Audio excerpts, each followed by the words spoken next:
Welcome back to the University of Montevallo. We received some viewer mail from Judith Amanda, and her question was, can you describe a little about the coats, leg covers, or masks worn during the process? I noticed beyond the sunglasses and bandana, there was more than some of the group that was wearing. I learned from working in scenic art that there are measures required to protect yourself. Well, you're absolutely right. Basically, we're wearing fire suits, so these are, at the grace of the local fire department that, upgraded. So we got the used ones, which are perfectly functional and good.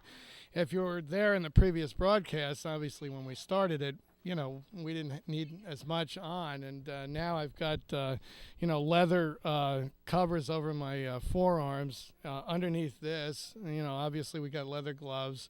Depends on the job we're doing. I mean, when I go and do the firebox trickery, I'm going to have a lot on. I'm going to have the face guard. A lot of the stuff's supplied by, high heat industry like furnaces that we use. And Teresa, would you like to add anything?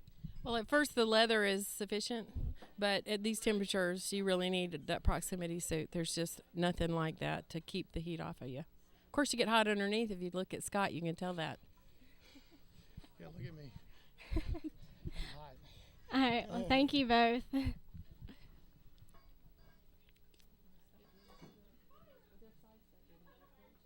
great. I want them to keep it up while we're waiting for these to change to hammers.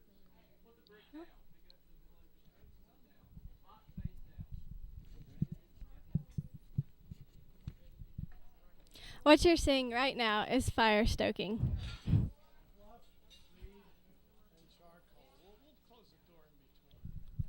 I'm sorry, side stoking. I'm going to just raise the door, I think, when I'm ready to do something new. Right now, I'm just going to bust them up a little bit.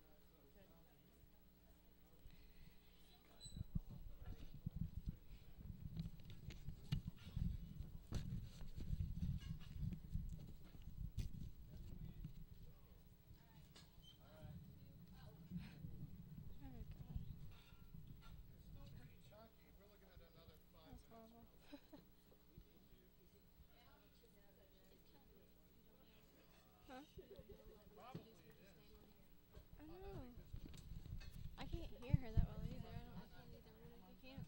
The whole side. I think my phone.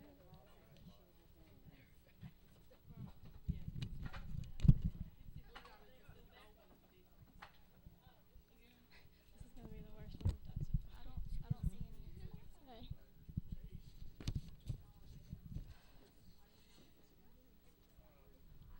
really is. I think it's coming back to Bruce, who got the artist that traveled. I remember them saying to get him, or him to get them.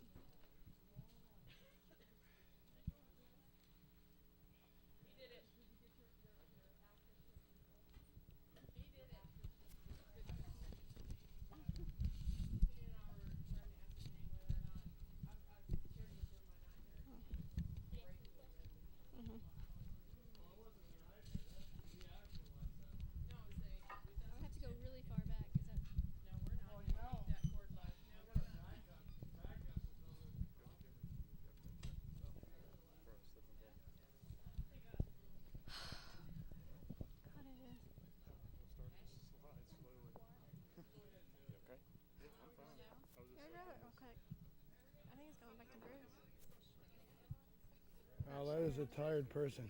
I remember them saying, Bruce, go get the travelers. So.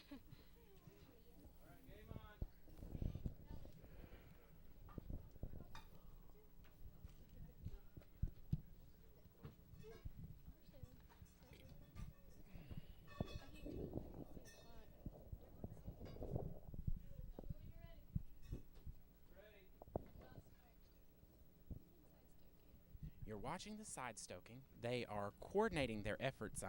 Each team on each side opening the same ports so that they can load the wood. Some of the ports they're able to open with the long metal rod that you see. Other ones just have fire-resistant material packed around a brick or two that they just shove in the port. And they have to be very careful to remain synchronized, because if one port is closed before the other one is, the flames could shoot out of the other side.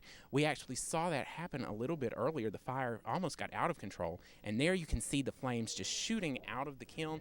It's incredibly hot up here. Even with the fire gear, you still feel the heat, and it's just incredibly hot.